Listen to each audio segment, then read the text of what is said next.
प्रातः स्मरणीय विश्ववंदनीय संतों के सम्राट सदगुरु कबीर साहिब जी के पावन चरण कमलों में वंदना करते हुए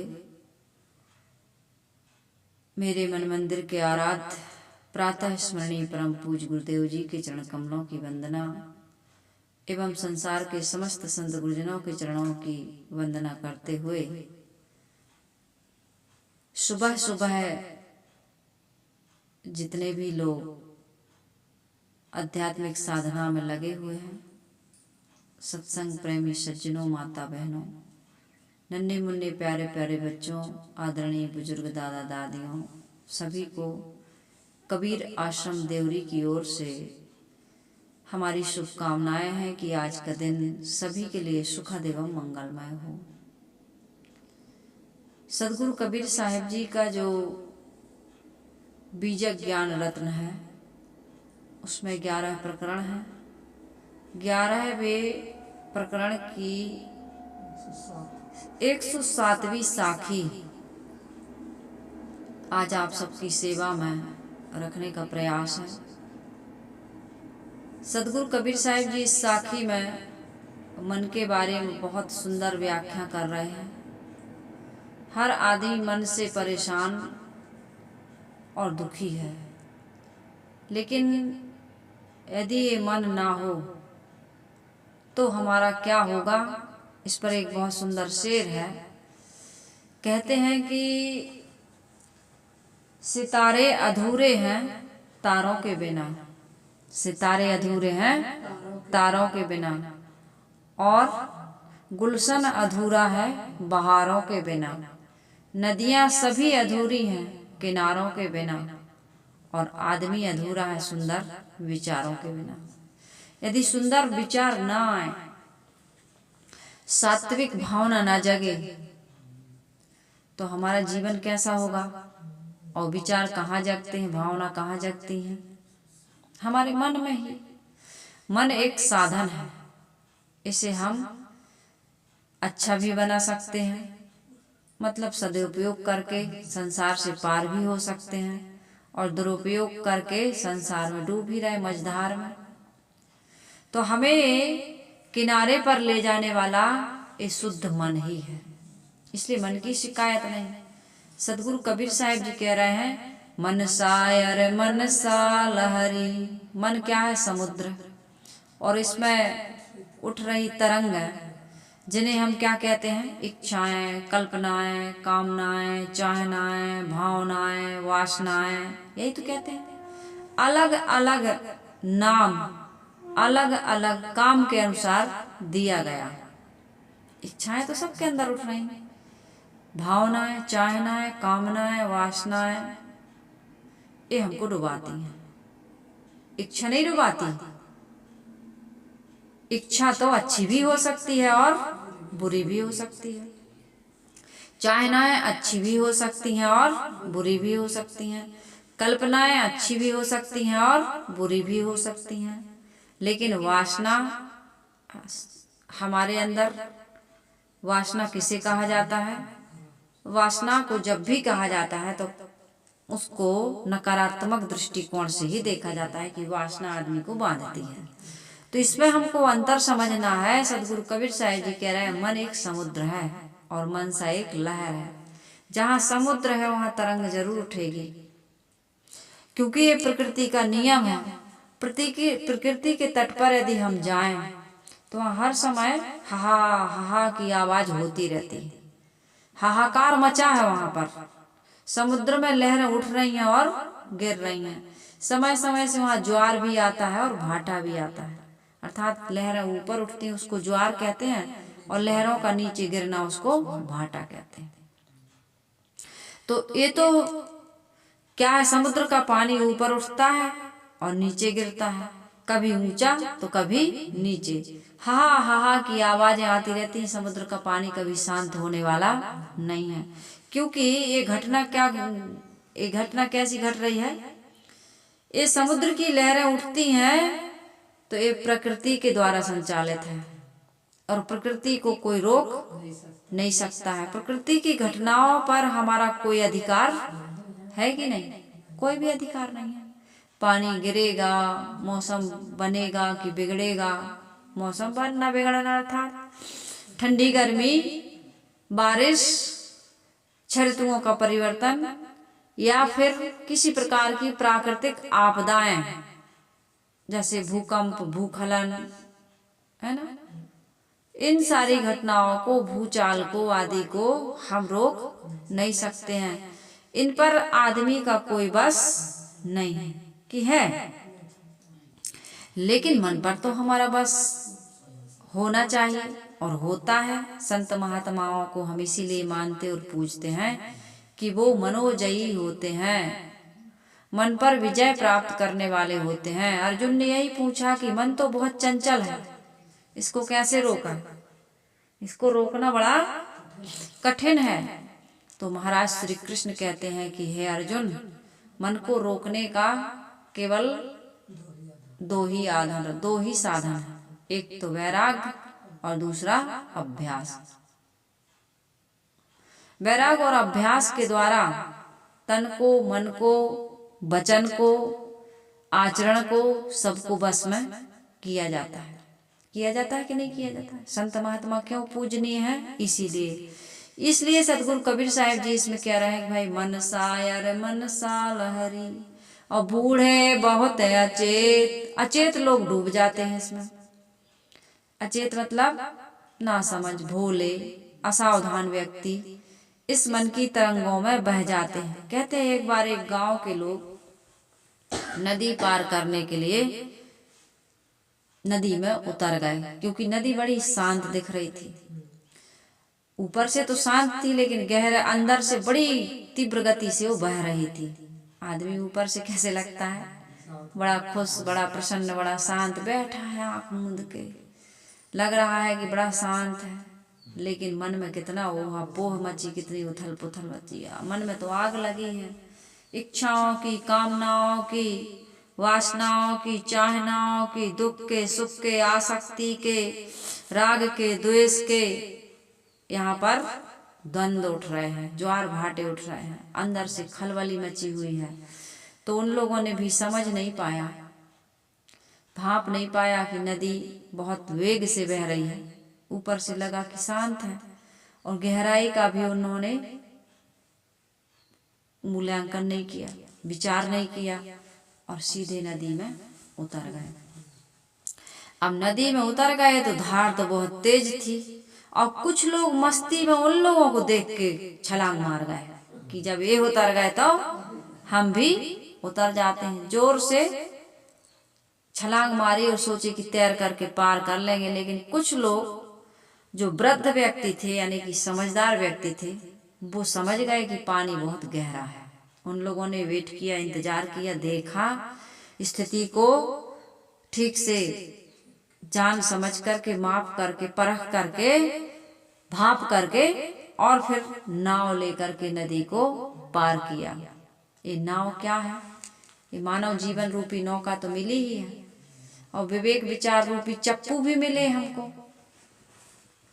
अब हमारे जीवन में खेने वाला खेवनहार एक भजन है, सतगुरु गुरुवर बीच भंवर में नैया, गुरुवर बीच भंवर में नैया, डगमगात बाय जियरा मोर डेरात बाय नाय। गुरुवर बीच भंवर में नैया, गुरुवर बीच भंवर में नैया, डगमगात बाय जियरा मोर डेरात बाय नाय। गुरुवर बीच भंवर में नैया, हमारी नैया कहाँ है?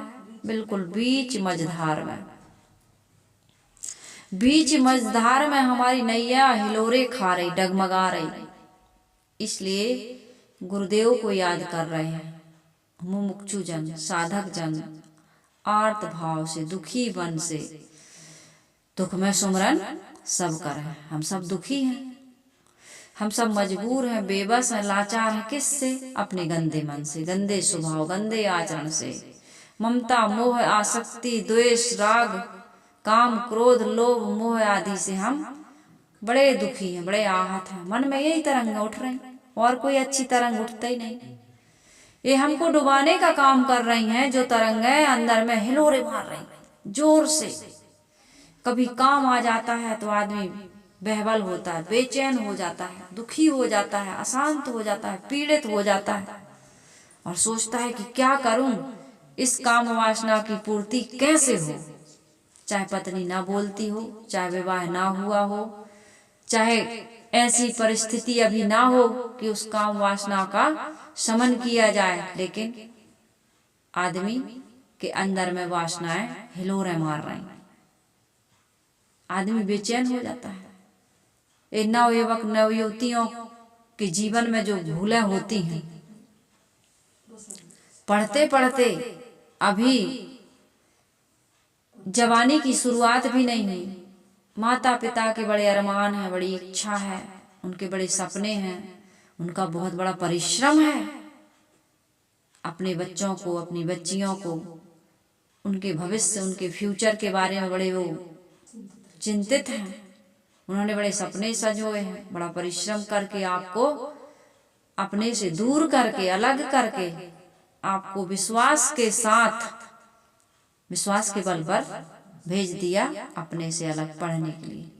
लेकिन वासना के थोड़े से प्रवाह को ना काट पाने के कारण, समझ ना पाने के कारण आदमी कहाँ चला गया? कुसंग में पड़ गया। मन इंद्रियों के बहकावे में पड़ करके वो कहाँ चला गया? भाग जाते हैं कि नहीं भाग जाते हैं? अपने भविष्य को नहीं देखते, अपने फ्यूचर को नहीं देखते, अपने माता पिता की इज्जत को नहीं देखते, अपने शरीर को नहीं देखते। 9वीं पढ़ने वाले, 10वीं पढ़ने वाले, 11वीं 12वीं पढ़ने वाले बच्चे आज अपने चरित्र का पतन कर रहे हैं। कहते हैं स्वास्थ्य खोया, धन खोया तो कुछ नहीं खोया, स्वास्थ्य खोया तो कुछ खोया, लेकिन चरित्र खो दिया तो सब कुछ खो दिया। एक भूल काफी है जिंदगी भर रुलाने के लिए। एक भूल हो गई, काम में पड़कर, क्रोध में पड़कर, लोभ में पड़कर। क्रोध आता है तो आदमी क्या करता है? गिरी पर गिरे, गिरी पर चढ़े, गिरी से गिरे, मरे एक ही बार। जो चरित्र गिरी से गिरे तो बिगड़े जन्म हजार। चरित्र की रक्षा करने वाला व्यक्ति उसके चित्र को आज तक पूज रहे हैं। जिन जिन ने अपने चरित्र की रक्षा करी, उनकी चित्र को आज भी पूज रहे हैं, घर में लगा रहे हैं, उनकी आरती कर रहे हैं। उनको देख करके मन में पवित्र भावना जग रही है, हमारे अंदर साहस जग रहा है, हमारे अंदर भी ऐसा बनने का उत्साह, उमंग हिलोरे मारने लगती है। और जो पतित हैं, जो अपने मन इंद्रियों को नहीं साध पा रहे हैं, उनका कोई एक आध जगह बता दीजिए कि पूजा होती है। क्रोध आ जाता है तो आदमी क्या करता है? क्रोध में ना करने योग काम और जीवन भर पछताता है। कितने आदमी तो ऐसे पश्चाताप करते हैं कि अभी आत्महत्या कर लें, और कर भी लेते हैं। कहते हैं एक छोटा सा बच्चा था, उसके पापा अब भी एकदम फॉर्चून गाड़ी लेकर के, 4 व्हीलर लेकर के आए हुए थे। तो नई कोई चीज लेते हैं तो बड़ा उसके प्रति आकर्षण होता है। कोई भी चीज, नई चीज पर बड़ा मन वहां पर आकर्षित होता है, खिंच, उसकी बड़ी देखभाल करते हैं। नई शादी हो, बाल बच्चे हो, रिश्तेदारी हो, मित्रता हो, या कोई वस्तु ले, तो उस पर हम ज्यादा फोकस करते हैं, ज्यादा ध्यान देते हैं। तो गाड़ी को जब आदमी नया नया लेता है तो बड़े अच्छे से उसको साफ करता है, उसको पोंछता है, शैम्पू से धोता है, बड़े ढक के रखता, मशीन से साफ करता है ना। तो पापा भी यही काम कर रहे थे। छोटा सा बच्चा था, 5-6 साल का बच्चा भी गया। जहाँ पापा मम्मी हो वहीं तो बच्चे जाते हैं। तो पापा के पास बच्चा भी गया, और बच्चा खेलते खेलते वो बड़े लगन से गाड़ी साफ कर रहा था पापा। तो बच्चा खेलते खेलते एक पत्थर उठाता है और पत्थर से उस गाड़ी में कुछ लिखता है, और जैसे इसकी दृष्टि पड़ती है कि इसने तो स्क्रैच आ गया, इसने तो पत्थर से खुरच दी गाड़ी को। तो उसको इतना गुस्सा आया, उसने 3-4 झापड़ लगाए, छोटा सा बच्चा।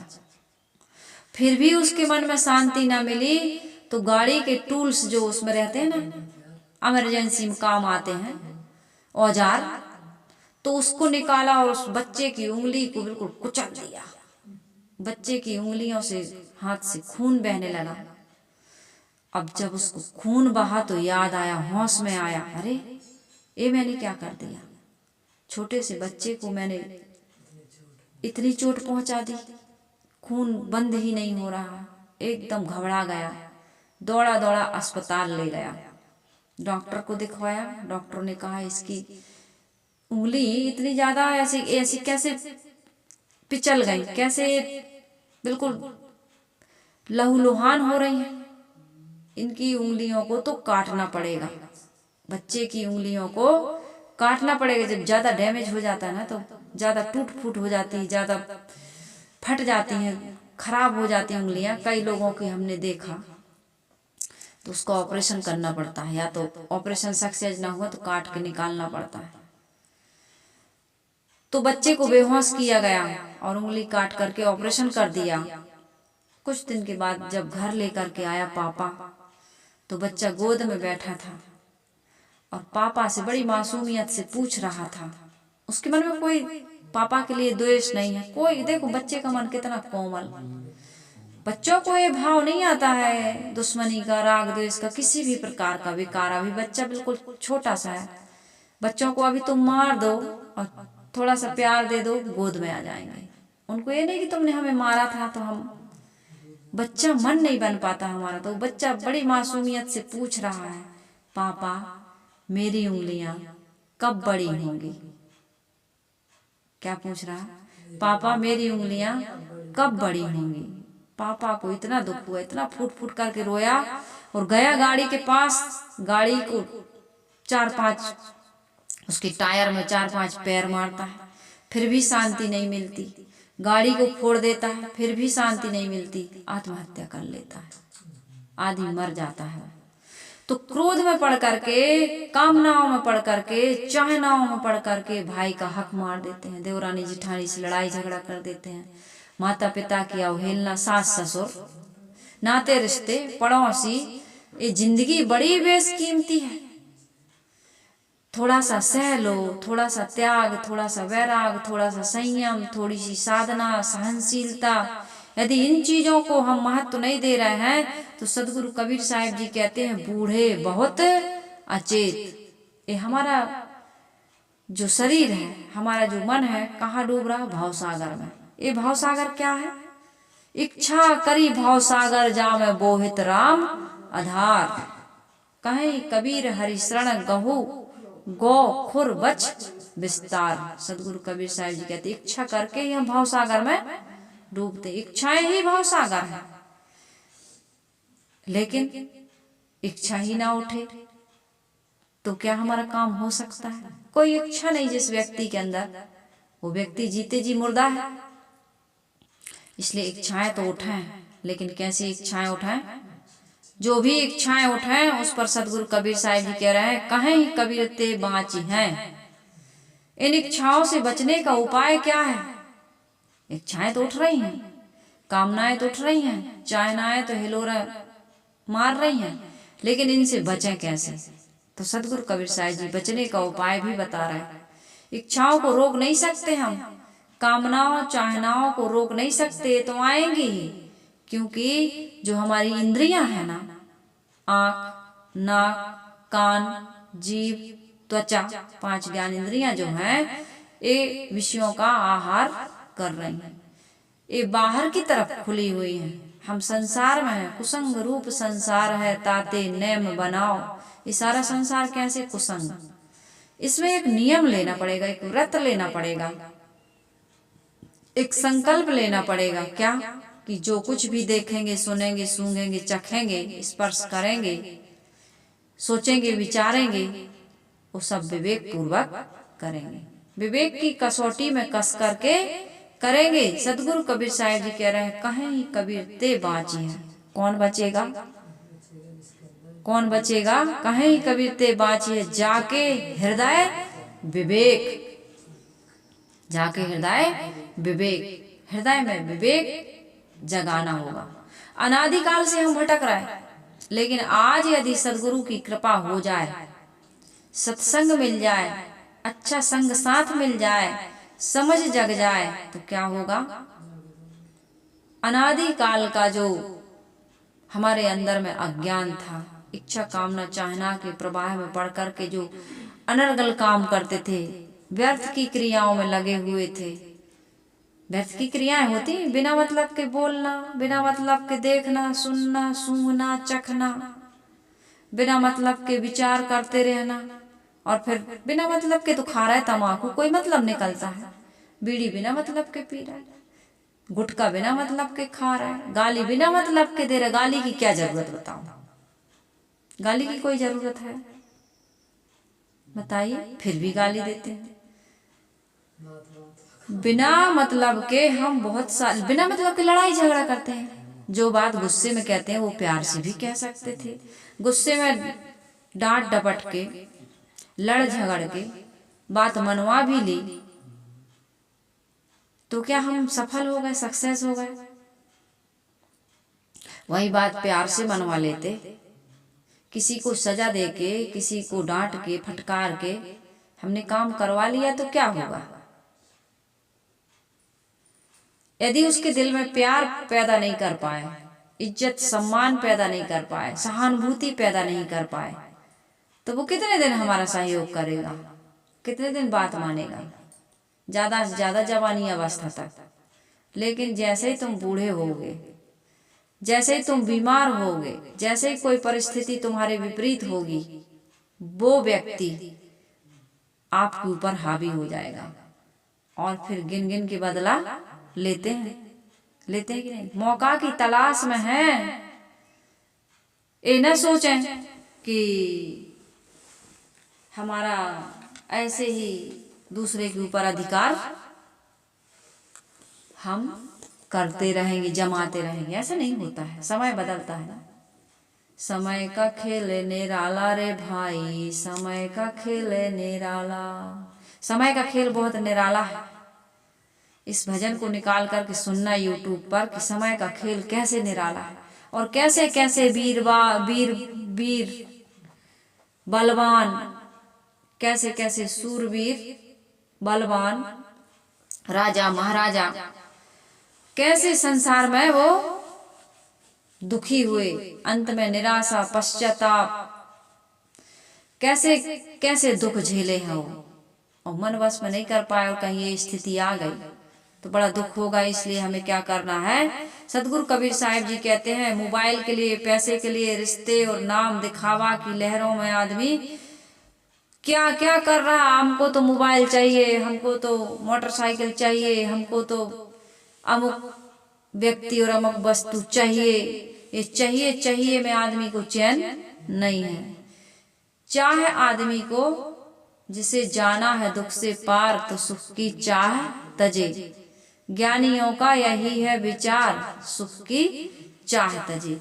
तो सुख की चाह में तो हम सब कुछ कर रहे हैं, लेकिन सुख की चाह में ऐसा सुख न खोज लें कि बीड़ी, तंबाकू, पान, सिगरेट, शराब, मांस, व्यभिचार आदि में हमको सुख मिलने लगे।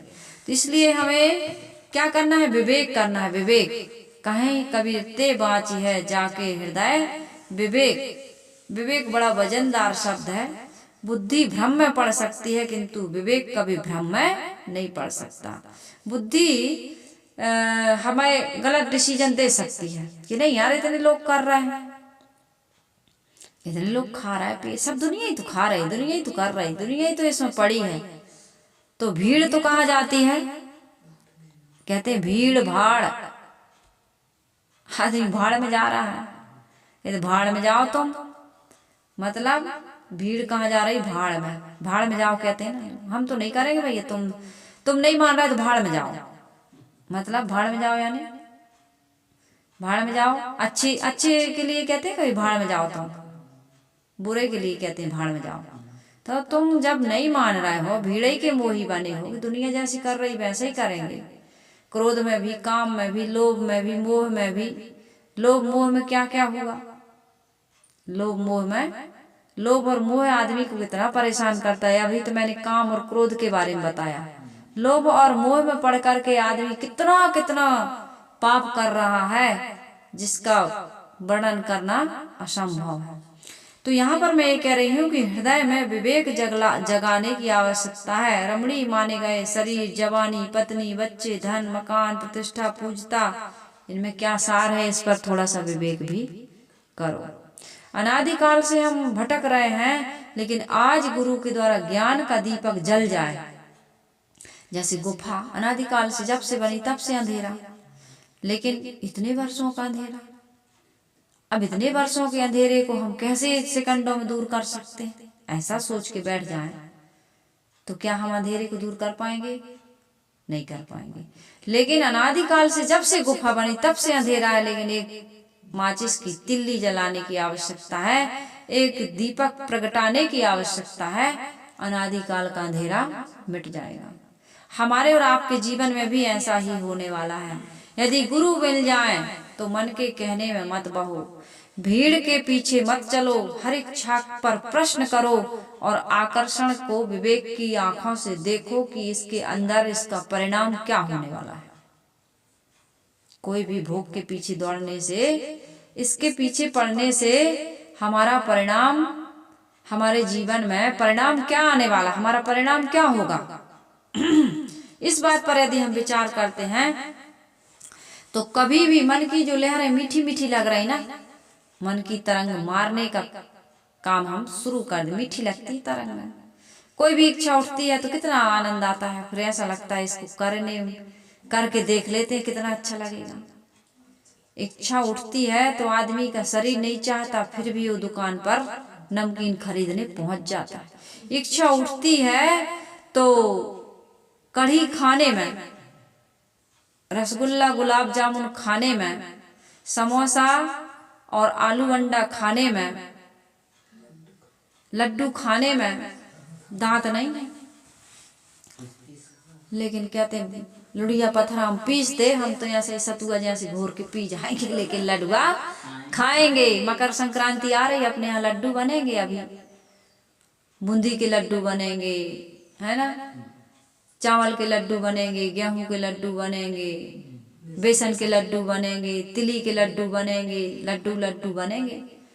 तो कहते हैं यार दांत नहीं है, लेकिन ऐसा करो, दांत तो पूरे झड़ गए, लेकिन उसको पीस दो सिलबट्टा में, उसको घोर के पी लेंगे। मुख के दांत गए कहा भौ बोरे, भीतर दांत लोहे के हो, फिर चना चबाए विषय के, काम क्रोध मद लोभ के हो, तन की सकल संज्ञा घट गयहु, मन ही दिलासा दूना हो। कबीर साहब ने इसको कहा है कि आदमी का शरीर बूढ़ा होता है, मन जवान होता है, वासनाएं जवान होती हैं, बुढ़ापे में क्यों झंझलाता, क्यों शिकायत, क्यों ये इसको सन्निपात का रोग हो जाता है, क्यों ये ब्रेन हेमरेज हो जाता है, क्यों लकवा मार जाता है? इसका कारण पता है क्यों मार जाता है? इसका कारण ये पता है, शरीर तो नहीं चल रहा, लेकिन मन में बड़ा क्रोध आ रहा है, बहुत कामनाएं हैं, इच्छाएं, बड़ी शिकायत है, बड़ा लोभ मोह, इसका वेग, इसके प्रवाह को अब आदमी काट नहीं पा रहा, इसलिए वो कहीं से कहीं के कहीं निकल जाता है। फिर वो शरीर पर क्या करता है? अच्छा, आपके मन में यदि इच्छा उठे कि हमको तंबाकू खाना है और आप रोक के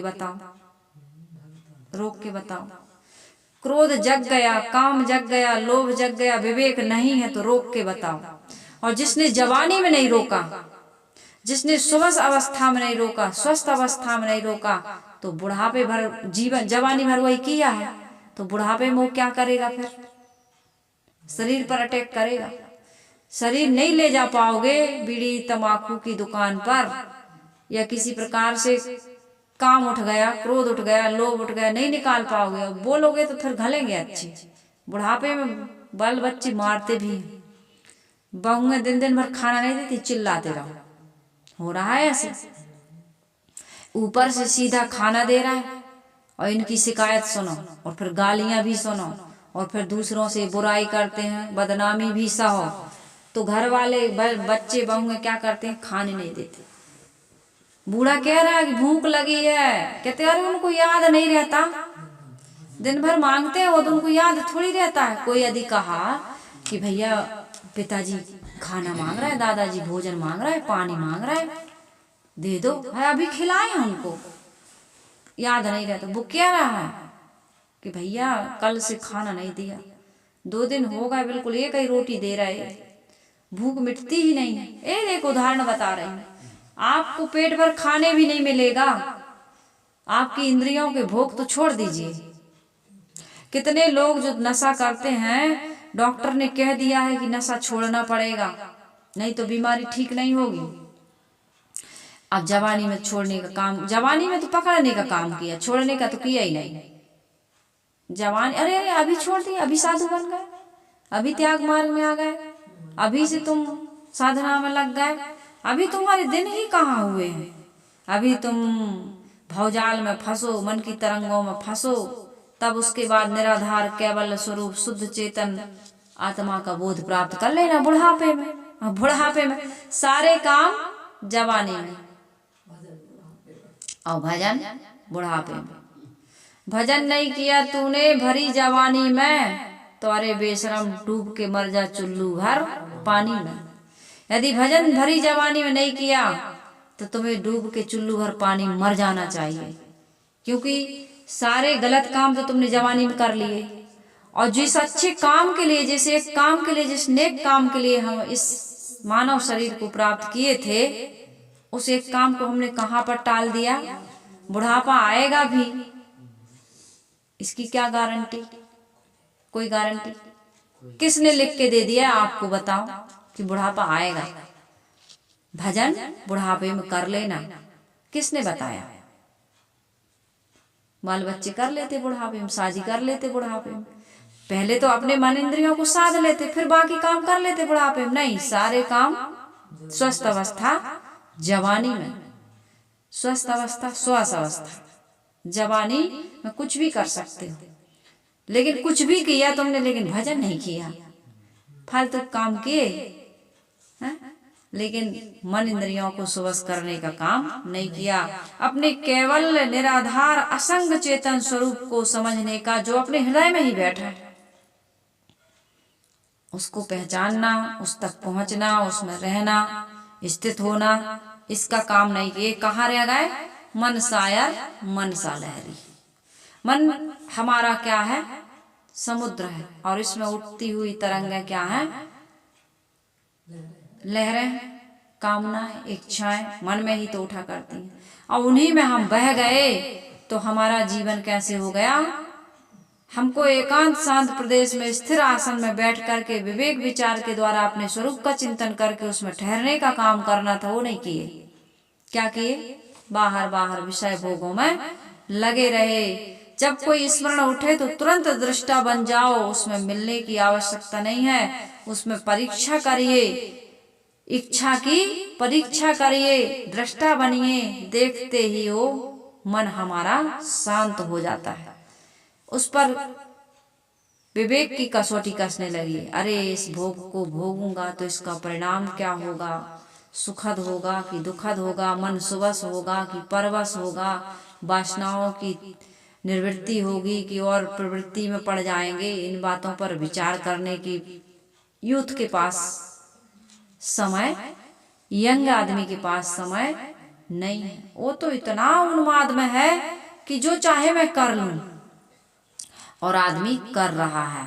इसलिए भाई, स्मरणों को मैटे बिना, सदगुरु विशाल साहब जी कहते, स्मरणों को मैटे बिना कौन मनुष्य अस आज, और नित्य नित्य आफत ना सहे, साधु सुवस्ते काज। स्मरणों को मैटे बिना, आज कोई बता दे हमको, विशाल साहब जी कह रहे हैं, स्मरणों को मैटे बिना कौन मनुष्य आज, कौन ऐसा मनुष्य है आज तक वर्तमान में या भूत में हो गया हो, जो अपने जीवन में नित्य प्रतिदिन आपत्ति न सहता हो, नित्य नित्य आफत ना सहे। इसलिए साधु सुवस्ते काज, उन्होंने स्मरणों को शुद्ध करने का, पवित्र करने का, निर्मल करने का साधना की, अभ्यास किया और वे बुढ़ापे तक अपने मन के पूर्ण दृष्टा बन गए, मनोजयी बन गए। उन्होंने मन को, अपनी इंद्रियों को ऐसा सुबस कर लिया कि जब चाहे नौकर की तरह वो मन और इंद्रियां काम कर रहे हैं। संसार में सबको बस में करने आदमी दौड़ रहा है, लेकिन अपने मन को बस में करने का प्रयास जो हो सकता था उसको नहीं किया। जीवन भर शिकायत करता है, फिर साहेब पत्नी बस में नहीं है, साहेब बच्चे बस में नहीं है, साहेब नाती पोता तो बात मानते ही नहीं है। क्यों मानेंगे भाई, क्यों मानेंगे? जब हमारा मन हमारे बस में नहीं हुआ तो वो भी तो अपने मन के बस में है। हम अपने मन को रोक सकते थे, इस विस्तार से अपने आप को अलग कर सकते थे, लेकिन हमने नहीं किया तो क्या हो गया? अब मन हमारा बिखर गया। निखरा नहीं, हम निखरे नहीं, हमारे मन को हमने बिखेर दिया। इसलिए एक ही काम करना चाहिए कि हमारी वृत्ति रुकनी चाहिए। हमारी जो चंचल वृत्ति है ये स्थिर होना चाहिए। जैसे रुकती वृत्ति लखी तैसे ही शांति आए, चिंतन होवे और जब तब ही न ठहराए। हमारे अंदर किसी प्रकार का चिंतन नहीं है, मन बिल्कुल शांत है, स्थिर है। हम जहाँ बैठे हैं, लेटे हैं, कोई काम कर रहे हैं, वहीं हमारा मन टिका हुआ है, तो शांति ही शांति है। शांति की अनुभूति कब होती? किसी भी भोग में भी आनंद की अनुभूति, शांति की अनुभूति कब होती? जब वहीं टिका रहता है मन, तब तक। एक संत जी थे, कहते हैं किसी ने कहा कि संत जी आप दिन भर करते क्या हो?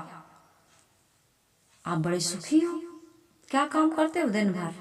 आपको हम देखते बिल्कुल शांत, प्रसन्न, एकदम आनंदित जीवन है आपका।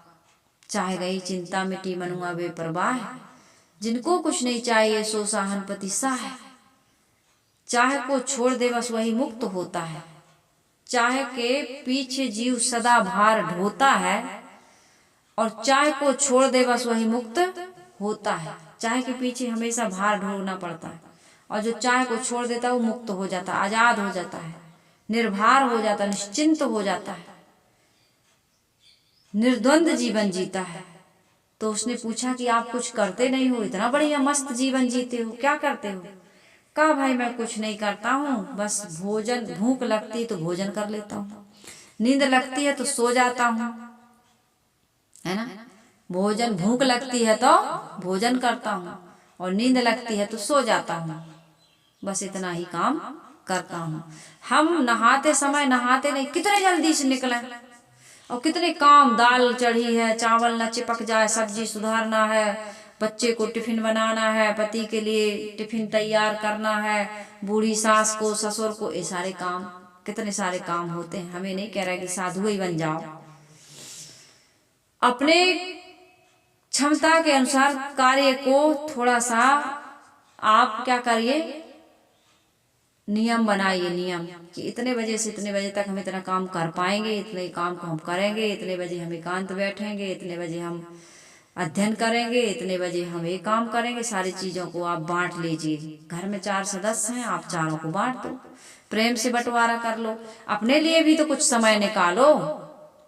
तो संत ने कहा कि जब मैं नहाता हूँ तो नहाता हूँ, खाता हूँ तो खाता हूँ, सोता हूँ तो सोता हूँ, बैठता हूँ तो बैठता ही हूँ। मतलब जब जिस काम को करता हूँ बस वही काम करता हूँ, दूसरा मैं कुछ भी विचार नहीं लाता। इतना भी हो जाए हमारे जीवन में तो भी हमारे जीवन में शांति आ जाए। हम एक काम करते हैं, 50 काम सोचते हैं, बैठे यहाँ है लेकिन मन वहां है, हो रहा कि नहीं? तन यहाँ है और मन, तन कहीं और है, मन कहीं और है। यहाँ चाहे नाव का भारी पुरजोर है, इस समुंदर से मुझको बचाना प्रभु। कुछ है ये भजन, ये भजन उठ नहीं रहा मुझे अभी। गुरुवर चरणों में दीजिए ठिकाना मुझे, मैं भटकता हूँ राहें दिखाना मुझे। इस भजन को शायद यूट्यूब पर डाला हो, सर्च करके आप देख सकते हैं। ये बहुत सुंदर सुंदर पॉइंट है इसमें। तो मैं ये कह रही थी कि शांति कैसे मिलेगी जब हमारी वृत्ति रुक जाएगी, स्थिर हो जाएगी। जैसे ही वृत्ति रुकेगी शांति तो हमारे पास है, बस हम उसको छोड़े इधर उधर भटक रहे हैं। शांति का खजाना, शांति का स्रोत, आनंद का स्रोत हमारे अंदर बह रहा है और हम भीतर भटक रहे हैं। पानी मीन प्यास, आनंद स्रोत बह रहा और तू उदास है। अचरज जल में रह के भी मछली को प्यास है। तो हम सबको क्या करना चाहिए? मन देखत मन लीन नहीं, निज शक्ति लौटार, शक्ति जब पावे नहीं तब सो छीण निहार। मन देखत मन लीन नहीं, मन को देखते रहो, मन को देखते रहो। मन हमारा एक दिन शांत हो जाएगा। कैसे? जब अपनी शक्ति को लौटा लेंगे। हम मन को अपनी सत्ता दे देते हैं। मन में विचार आया बस हम लग जाते हैं उसकी पूर्ति के लिए। यदि हम अपनी सत्ता ना दें तो मन कितनी बार उछाल मारेगा। मन बस डोल रहा, तन न डोले। मन को हम अपनी सत्ता ना दें, वो जो मांग रहा उसको ना दें। एक महात्मा जी थे, मन भटक रहा था, पेड़ के नीचे बैठ के ध्यान कर रहे थे। वो कहते थे अरे अरे अरे मनुआ कहाँ गया, अरे कहाँ गया। लौट आता था, थोड़ी देर आ जाए फिर कह अरे क्या सोच रहा है मन, कहाँ जा रहा, कहाँ जा रहा, अरे कहाँ गया, अरे कहाँ गया। मन फिर लौट आता था।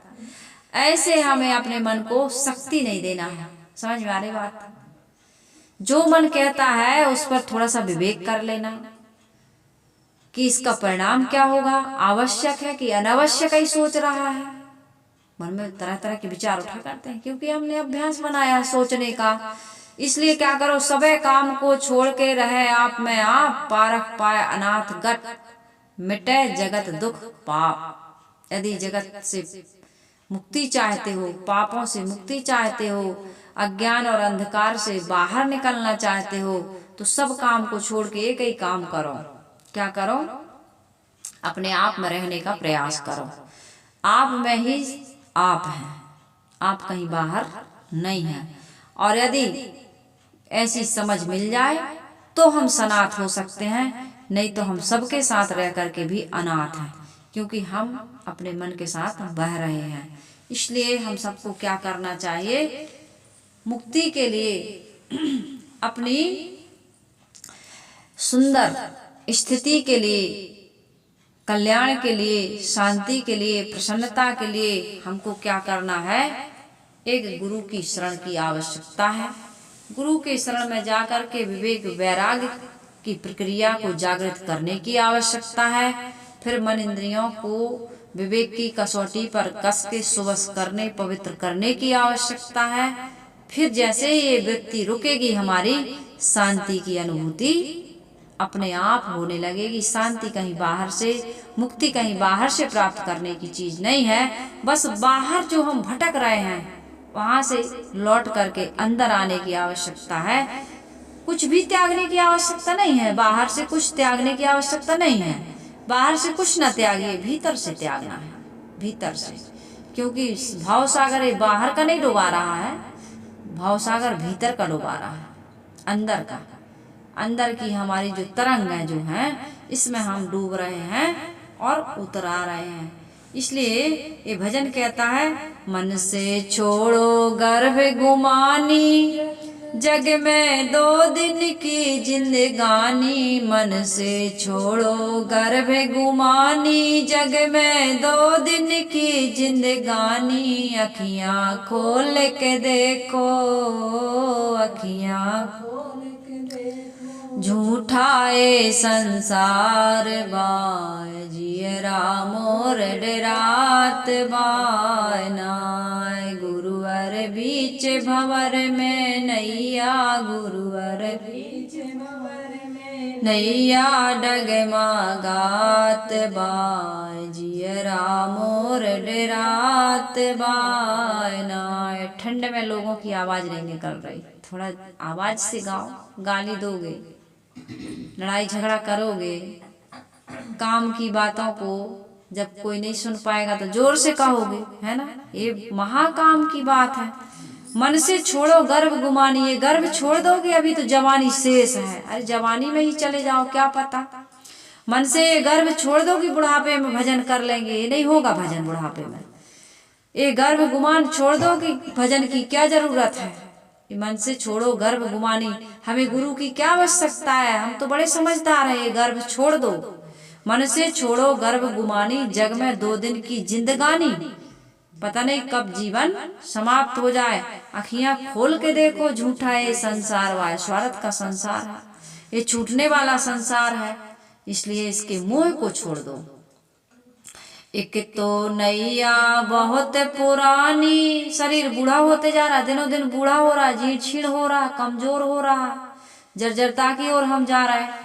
एक तो नैया बहुत पुरानी, और दूजी समस्या क्या है, दूजे बहे पवन और पानी, पानी और पवन, वासनाओं का हिलोर, वासनाओं का झकझोर बड़ा प्रवाह रूप से हमको परेशान कर रहा है। दूजे बहे पवन, पवन और पानी, पानी यानी वाणी यानी वासना, और पवन यानी इच्छा कामना चाहना, चाहना वासना की चाहना बड़े प्रवाह से, बड़े प्रबल वेग से बह रही है। और एक तो नैया बहुत पुरानी, दूजे बहे पवन और पानी, तीजे नैया के रे, तीजे टूटल पतवार बाय, जियरा मोर डरात बाय नाय। पतवार टूट गई, विवेक विचार बिल्कुल जीर्ण छीण है हमारे, विवेक और विचार, वैराग और विवेक विचार वैराग, ये जो पतवार है, चप्पू है, ये टूट गए। तीजे नैया के रे टूटल पतवार वाय, विवेक विचार का कभी हमने सहारा लिया ही नहीं, बस जो मन में आया करते रहे। विवेक विचार का सहारा लेते, विवेक विचार को सबल बनाते, ये तो बिल्कुल दुर्बल हो गए। मन में भक्ति भावना है, वृंदावन में एक बुढ़िया बूढ़ी,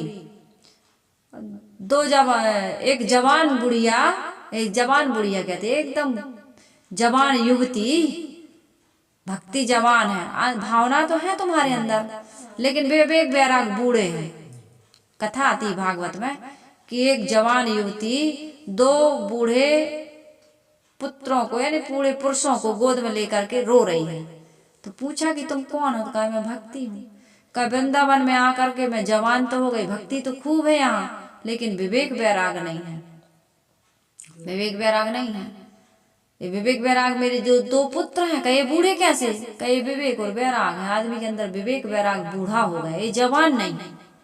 भक्ति तो थोड़ा पत्थर अत्थर पूज लेते हैं, थोड़ी परिक्रमा लगा लेते हैं, थोड़े व्रत उपवास कर लेते हैं, थोड़ी लड्डू गोपाल आदि पूज रहे हैं, थोड़ा बेल के नीचे शंकर जी की पिंडी रख दिए, बेलपत्री चढ़ा दिए, दुनिया के कर्म कांड कर रहा है, लेकिन विवेक वैराग नहीं।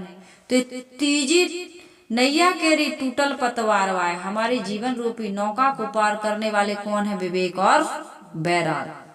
इसलिए क्या कह रहा है मुमुक्षु, गुरुवर बीच भंवर में नैया, गुरुवर बीच भंवर में डगमगात बा। इच्छा और कामनाओं के बीच में, चाहनाओं के बीच में, जन्म और मृत्यु के बीच में, राग और द्वेष के बीच में, हानि और लाभ के बीच में, अनेक प्रकार के द्वंद्वों के बीच में हमारी नैया डगमग डगमग डगमग हो रही है, सहारा नहीं पा रही, किनारा नहीं पा रही। इसलिए हे गुरुदेव, दौड़ो दौड़ो संत खेवैया। इस नाव को खेने वाले कौन है, शरीर रूपी नौका को खेने वाले कौन है, संत है, बाकी सब डुबाने।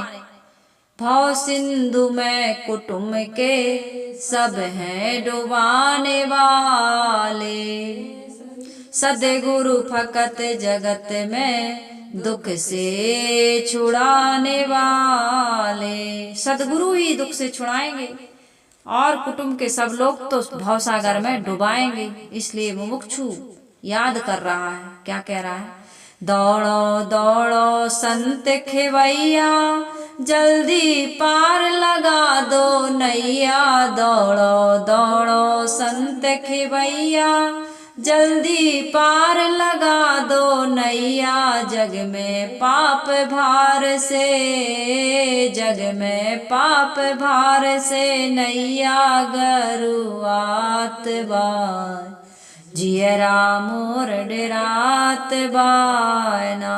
हे संत खे भैया, इस नौका को जल्दी खे करके पार कर दो, क्योंकि जग में तो हमने आज तक पाप ही पाप किए और पाप के भार से डूबी जा रही।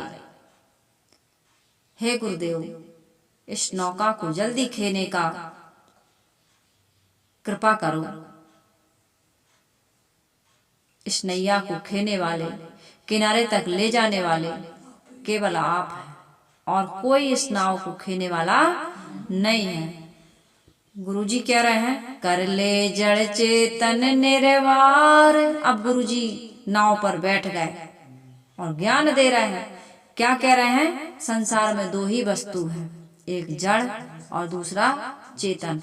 चेतन हमारी आत्मा है, और आत्मा के अलावा ये शरीर से लेके संसार की वस्तुएं जड़ हैं, ये नहीं बांधती हैं। बस मन को बस में कर लो बेटा। मन को यदि तुम सुबस कर लेते हो, स्वच्छ कर लेते हो, साफ कर लेते हो, तो तुम पार हो जाओगे। ये मन हमारे अंदर जो बैठा हुआ है, ये बड़े काम की चीज है। इस मन की शिकायत ना करो, इस मन को शुद्ध करो, पवित्र करो, सुबस करो, फिर देखो यही मन आपको भवसागर से पार ले जाएगा।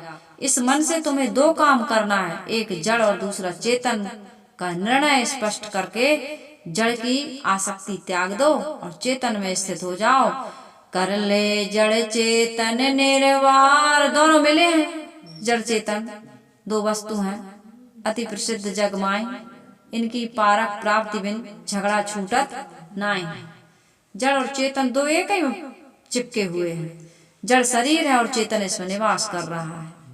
तो इस निवास करने वाले चेतन को ये परख करके अलग कर लो कि जैसे मकान में इंसान रहता है लेकिन मकान में चिपकता नहीं है, इसी प्रकार से शरीर में ये जीव रह रहा लेकिन वो कहीं चिपका नहीं है, बिल्कुल अलग है। जैसे नारियल पक जाता है तो अंदर ही अंदर खुड़खुड़ खुड़खुड़ बजता है, कहीं चिपका हुआ नहीं रहता है। नारियल की नट्टी फूटी कि भेला फट से अलग, और जब तक कीला है, चिपका है, तब तक निकालने वाले को ही चोट लग जाए। संसार के लोगों को ये ज्ञान दो तो भगा देंगे, भग यहाँ से, हमारे बाल बच्चों को छुड़ाने। कितनी पत्नी परेशान है हमारे प्रवचनों को सुनकर। पति यदि सुन रहा तो पत्नी परेशान। ऐसा ना हमारे पति को बैराग हो जाए तो पत्नी लड़ाई झगड़ा करे। कितनी पत्नी सुन रही तो पति परेशान, और कितने बच्चे सुन रहे तो माता पिता परेशान, और कितने माता पिता सुन रहे हैं तो बच्चे परेशान। तो क्या है? गीला नारियल, चिपका हुआ नारियल, और कितने नारियल तो सड़े हुए होते, कोई नहीं सुनता। कितने घरों में सत्संग की आवाज कभी उठती ही नहीं, भजन की आवाज, संत गुरु उनके दरवाजे पे जाते ही नहीं। उनके घर में कभी नहीं देखोगे कि संत आए हैं, उनके घर में सत्संग हो रहा, कभी नहीं।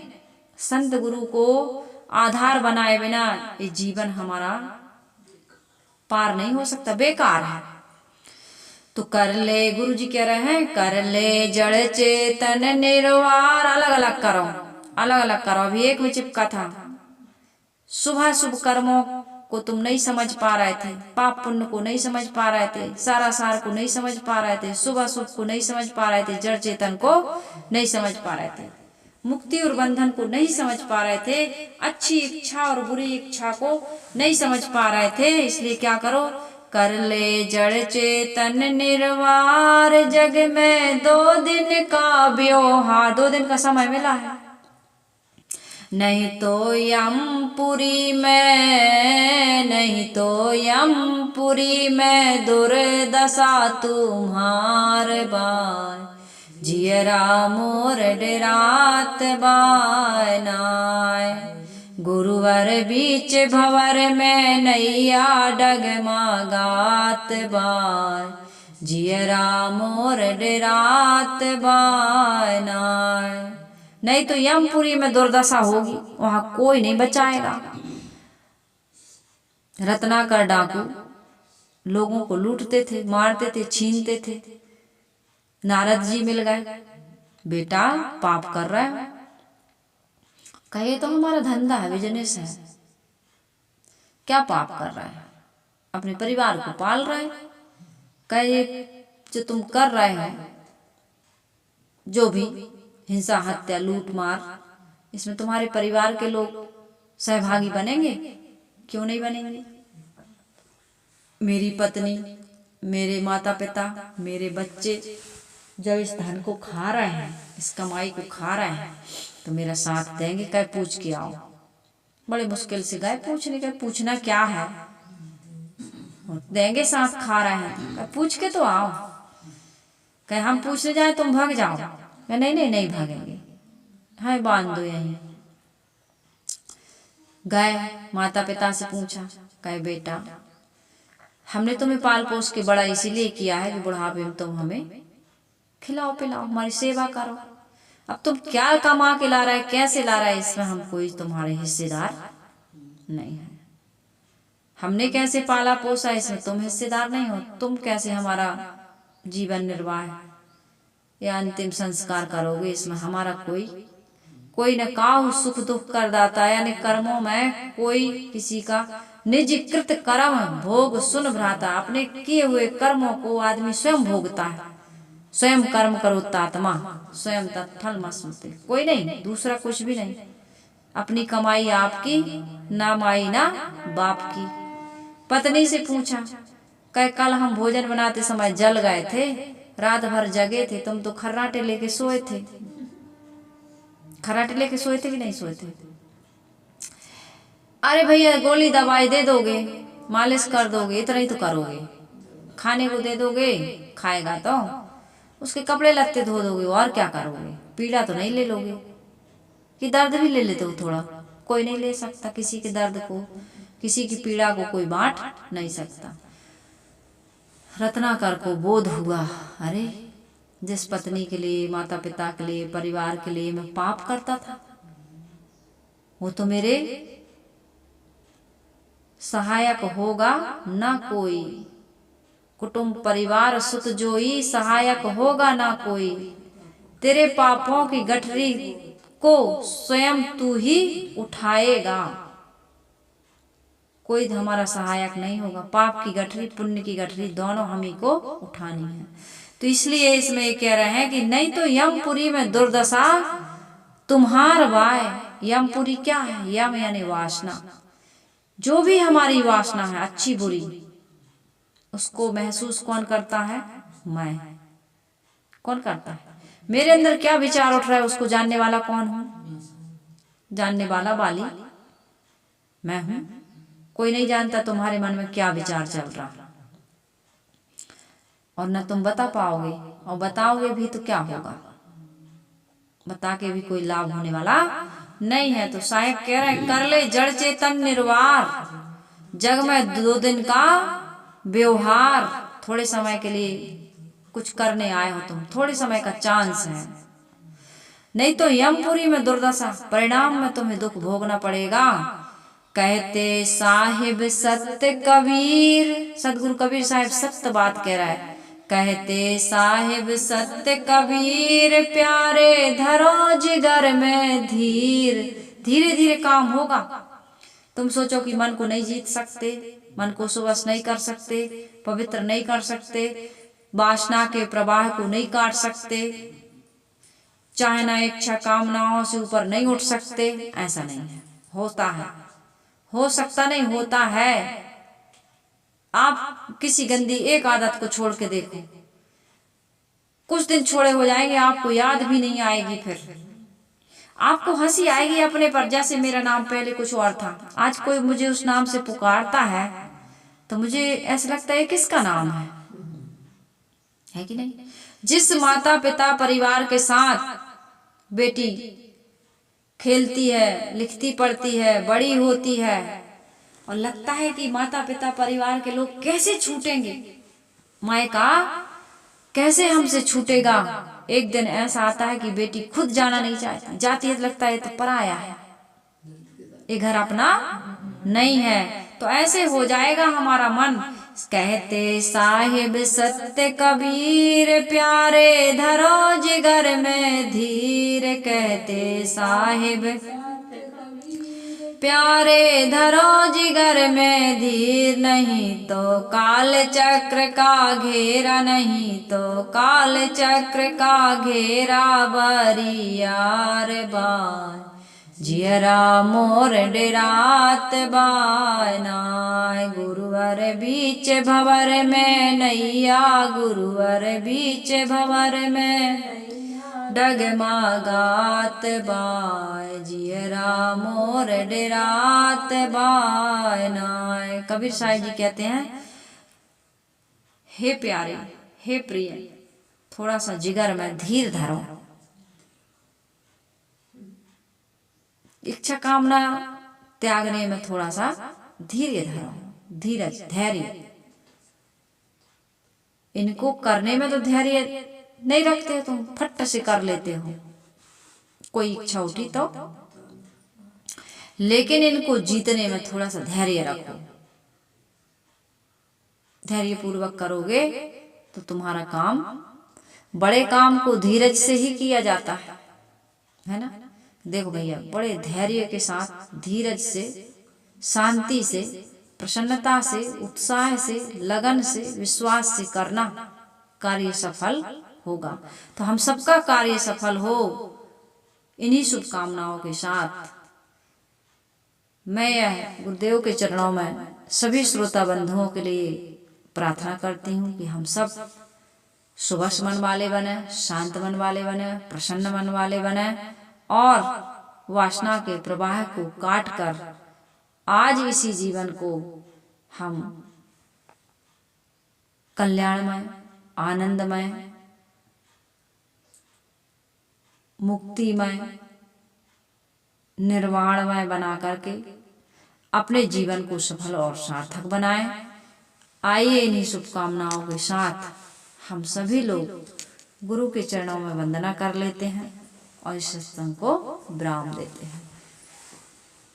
वंदन है गुरुदेव तुमको, वंदन है गुरुदेव, वंदन है गुरुदेव तुमको, वंदन है गुरुदेव। काल जाल के फंदा मारी, काल जाल के फंदा मारी, परख लखायोगे तुमको, परख लखायोगे तुमको। वंदन है गुरुदेव, वंदन है गुरुदेव तुमको, वंदन है गुरुदेव। वेद शास्त्र सब खोजत हारे, वेद शास्त्र सब खोजत हारे, मर्म न जानत केव तुमको, मर्म न जानत केव तुमको। वंदन है गुरुदेव, वंदन है गुरुदेव तुमको, वंदन है गुरुदेव। गुरु समान और को दाता, गुरु समान और को दाता, की करिए सेव तुमको, ताकि करिए सेव तुमको। वंदन है गुरुदेव, वंदन